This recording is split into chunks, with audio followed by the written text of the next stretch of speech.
Hey everybody, and Tony here with a review of Ludwig van Beethoven's Fidelio, which I saw at the Staatsoper im Schillertheater. The conductor was Daniel Barenboim, the production was done by Harry Kupfer, the set designs and costumes were done by Dirk Gimpel, Hans Schavernoch, and Jan Tax. The lights were handled by Olaf Frese, the chorus master was Martin Wright, and the dramaturgy was handled by Detlef Giese. Now, I'm sure we all know that Ludwig van Beethoven was a very well-known composer who specialized in a lot of symphonies, concertos, orchestral pieces, and oratorios. But did you also know he composed an opera? His only opera, Fidelio, originally known as Leonore, from 1805 to 1806. This opera was based on the play written by Jean-Nicolas Bouilly entitled in French, Leonore ou l'amour conjugal, known in English as Leonora, or the conjugal love, or the love between two spouses. And this was an opera that had a very interesting history, as once upon a time in 1805, it originally had 3 acts, and had a different overture, until it was cut to 2 acts from 1806 all the way up to its final product in 1814, and had a lot of overture changes, with Leonora number 1 being the very most well-known and being the most well-used to this very day. Not to mention, this opera has been very famous for being a star vehicle for a lot of the great sopranos of all history, the likes of Christa Ludwig, Marianne Brandt, Kirsten Flagstad, Gertrud Runge, Helena Braun, Erna Schlüter, the Konecny sisters Annie and Hilde, Margaret Harshaw, Adrian Prezhanka, Waltraud Meyer, Nina Stemmer, and many other great sopranos who have specialized in this iconic heroine of the Fidelio Leonore. This opera really has a special place in my heart, as once upon a time when I was about 10 years old, I first encountered this opera through fate when I was searching the internet, and what did I know? A lot of sopranos have specialized in this iconic heroine. It wasn't until I was 13 that I heard Birgit Nilsson's Abscheuliche, Wo eilst du hin, after I bought a CD of the great soprano arias of all time.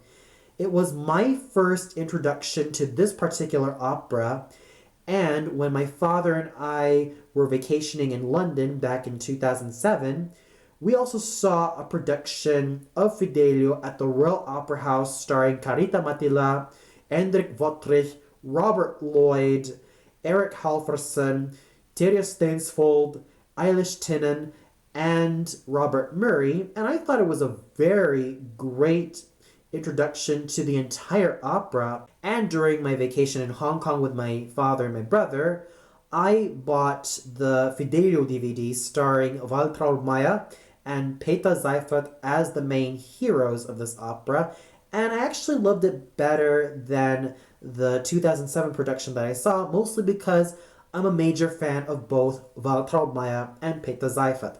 Also, it had tonight's Rocco, Matti Salminen, who also sang Rocco with Waltraud Meyer and Peter Seifert. Not only did I grow to love Abscheuliche, Wo eilst du hin, aka Leonore's grand aria, but I've also grown to love Pizarro's Ha, welch ein Augenblick, Roccos Hat man nicht auch Gold bei Neben, Marcellina's O wär es schon mit dir vereint, The Prisoner's Chorus, Florestans Gott welch dunkel hier, the great duet O namenlose Freude, sung by Florestan and Leonore, Jetzt schätzen, sung by Giacchino alongside Marcellina, and of course, the final chorus. There's no doubt that there is a lot of glorious music from one of my most favorite German operas of all time, but I also love the story. The basic story goes like this. Don Pizarro arrests Florestan for attempting to expose all the misdeeds that Pizarro has done. The news basically attracts Leonore to save Florestan from the tyrannical clutches of Pizarro. therefore disguising herself as a boy by the name of Fidelio and employing herself to Rocco, the jailer.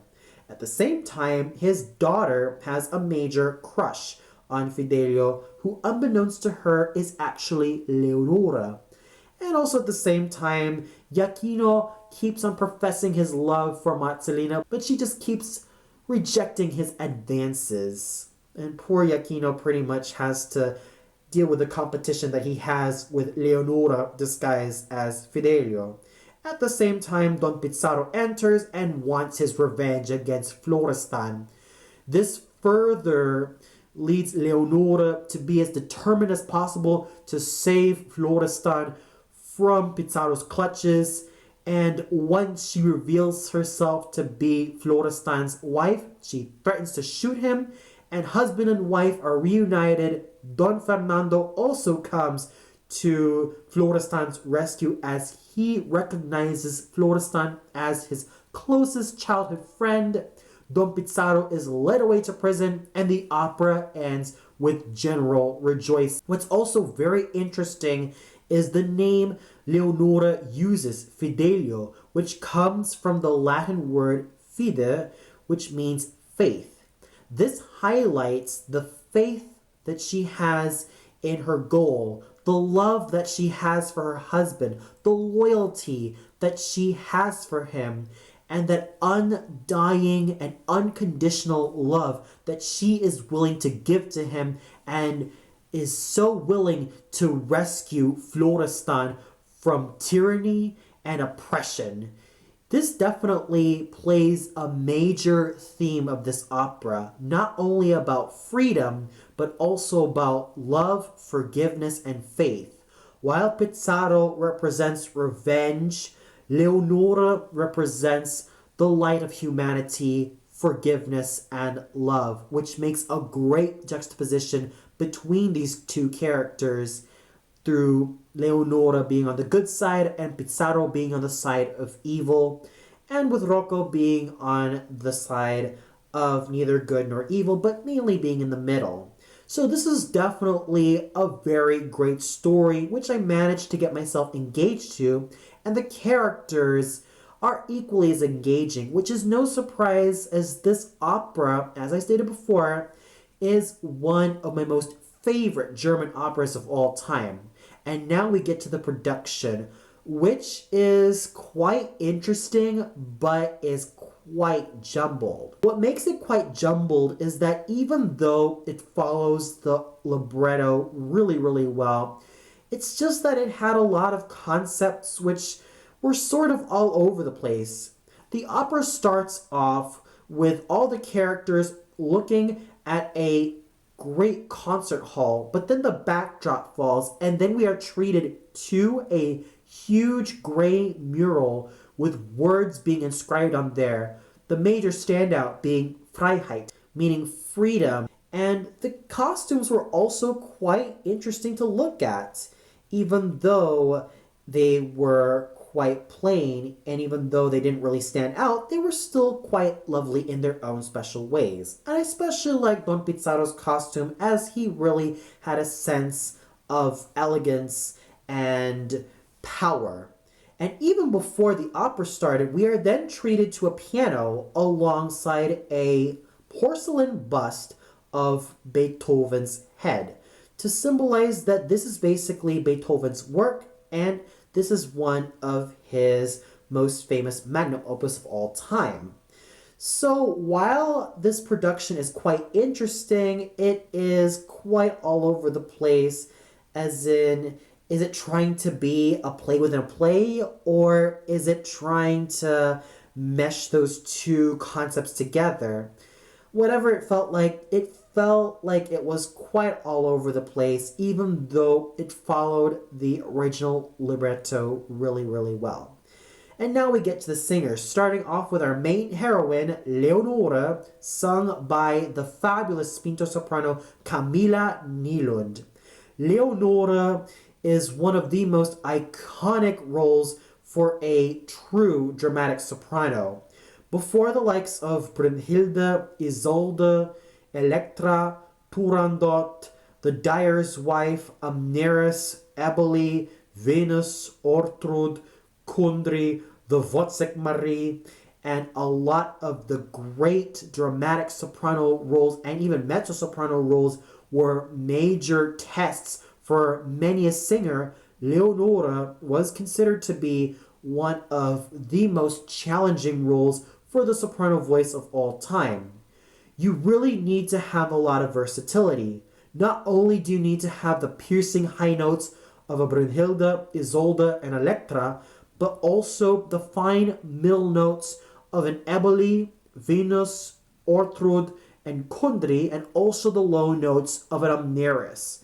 You really need to combine all these voices, whether it be a dramatic mezzo in the lower register and a true dramatic soprano in the higher register. You really have to navigate those two voices all together, which is no surprise as there has been no shortage of Falcon singers who have sung this role, the likes of Waltraud Meier and Christa Ludwig, and even Shirley Verrett come to mind. And there has been no shortage of true sopranos who specialized as the Fidelio Leonora, like Adrian Pejanka, Hilde Konecny, and even what we have today with Christine Goerke. There has been no shortage of sopranos and mezzo-sopranos who have specialized in this very iconic heroine. And Camilla Nylund really pulled it off really well.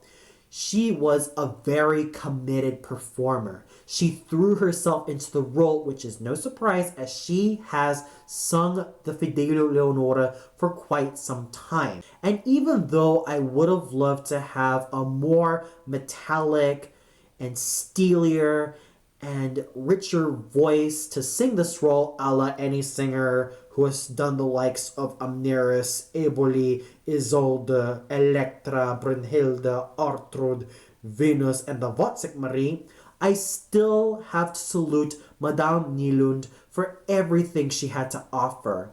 She was very engaging in this character. She had a very fine timbre to her voice, and she really knew how to be in command of that instrument. And even though she tended to be shrill on some of the higher notes, I still have to give her major credit in terms of her overall musicianship and in terms of her overall theatricality. She threw herself into the role really well, and she did a very great job. Singing the role of her husband, Florestan, was the superb Austrian Heldentenor Andreas Schager. Florestan is yet another challenging role, as you really need to have the stamina and the strength of a Heldentenor, and yet all the lyrical singing of a true spinto tenor. There's been no shortage of tenors who have not only specialized in this role, but also the likes of Lohengrin, Eleazar, Faust, Loge from Das Rheingold, Walter von Stolzing from Meistersinger von Nürnberg, and a lot of the great roles for any great spinto tenor. Aside from the likes of John Vickers, Jess Thomas, James King, Gunther Treptow, Hans Beira, and many of the great Heldentenors who have specialized in this role, you also had the likes of Julius Patzak, Anton der Motta, and Koloman von Pataki who have specialized in this role wonderfully. Even Peter Anders, who started as a lyric tenor, but then moved up to the more spinto/dramatic tenor roles. So the fact that you really need two voices to mesh into one great performance is really the key to any great Florestan. And what more can I say about Herr Schager, a singer I definitely admire for his absolute commitment to his part and even his excellently outstanding musicianship. He really threw himself into this character, and his voice rang throughout the theater, which was so thrilling. And what more can I say about Herr Schager? His voice rang throughout the theater in such a clear and powerful manner. A true Heldentenor, if ever there was one. He was totally committed as an actor, as a musician, and as a singer, and as an overall performer, really giving off such a moving and poignant portrayal of this iconic Beethoven tenor role, which should be no surprise, as a couple of months ago I saw him as Max from von Weber's Der Freischütz, and I thought he did fabulous. He was definitely in his element with roles like this, and his singing was so masterful. His duets with all of the singers, especially that of Miss Nylund, was just so well done, and he was definitely a complete artist. He really knew how to take control of that voice, and he was very, very engaging as an overall performer. Then we have the main villain of Don Pizarro, sung by Falk Struckmann. Many a bass baritone and dramatic baritone have specialized as Don Pizarro, the likes of Hermann Ude, Hans Hotta, Otto Edelmann, Walter Berry, and of course, Falk Struckmann, and even my personal favorite, Juha Uusitalo. These bass baritones have specialized in this character, that they've also been very well known for singing the roles of Wotan and the Dutchman, and even the Italianate roles of Don Basilio, and even to some extent Monterone from Rigoletto. There's been no shortage of bass baritones who've sung this role, mostly because of the tessitura, which is so accessible for every baritone or bass baritone. And Falk Struckmann pulls off this role with such a chilling and awesome stage presence, which is no surprise as he has sung this role for quite some time, and for many years in fact. And he still manages to give the goods with this iconic villain role. He is so commanding, and he was definitely a great singing actor, as he's always been. Whether you like the tone and timbre of his singing voice or not, you still have to give him loads and loads of credit for everything he had to pull off with this iconic villain role. He embodied it wonderfully. His voice rang throughout the theater, and he was a dominant figure on the stage. Matti Salminen was a very wonderful Rocco. And speaking of Rocco, Rocco has attracted many a basso profondo. Any basso who has specialized in the likes of the Grand Inquisitor, Sparafucile, Titurel, Fafna, Osmin, Il Commendatore, Zarastro, Arkel, and many other great basso profondo roles have lent their voices to this warm and cuddly and lovable basso character, who can be quite ambiguous but is nonetheless a loving father to the ingenue Marcellina. And with Matti Salminen, he did fabulously. He is just so committed as an actor and as a singer, and the fact that he's currently 71 and still manages to sing with such aplomb and such radiance is such a thrill to watch.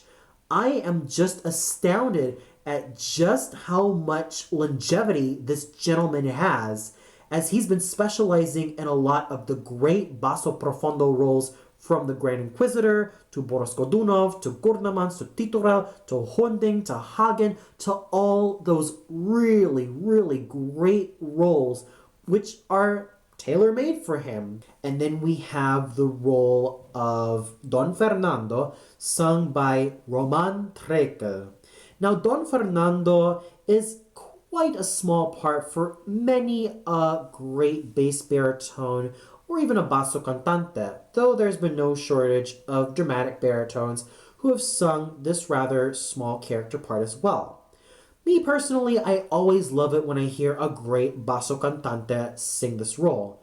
We've also had the likes of Jerome Hines, Cesare Siepi, and Giorgio Tozzi who've specialized in this role. Heck, even Franz Kras, who specialized in this small yet very rewarding role. And even though I may not care for a lot of Roman Trekel's lower notes, I still have to give him loads of credit for being such a strong figure on stage and for really manipulating the voice wonderfully. We go to Marcellina, sung by the excellent Evelin Novak. As opposed to Leonora's more dramatic singing, Marcellina calls for a more ingenue singing actress. Anyone who is either a light lyric soprano or even a lyric soprano. My personal favorite Marcellinas have always been the likes of Elisabeth Schwarzkopf, Lisa de la Casa, and Sena Jurinac, even though there has been no shortage of lighter voices who have specialized in this role. I always prefer it when I hear a more lyrical voice singing this role. Any singer who has performed the likes of Micaela from Carmen, and even the lighter roles of Añol from Peleas y Melisande, and even character roles like Kate Pinkerton from Madame Butterfly. And what more can I say about Madame Evelin Novak? She is a very, very lovely figure on stage. She really knew how to take advantage of that creamy lyric soprano voice and use it to such a great advantage. Her stage presence was endearing. She is an absolute pro at embodying a lot of these ingenue characters, and she really knows how to bring these characters to life thanks to her gorgeous, creamy, and lyrical, lovely soprano voice, which she used magnificently. Everything was brought in together and she let it all out with aplomb and with a great technique and a great tone. She was definitely a major highlight of the evening, and she just sang her heart out and acted her heart out with this wonderful and lovely character role. Singing her lover, Iachino, was Florian Hoffmann. As opposed to Florestan's more dramatic singing, Iachino calls for a lyric tenor, whether it be a light lyric tenor or even a full lyric tenor.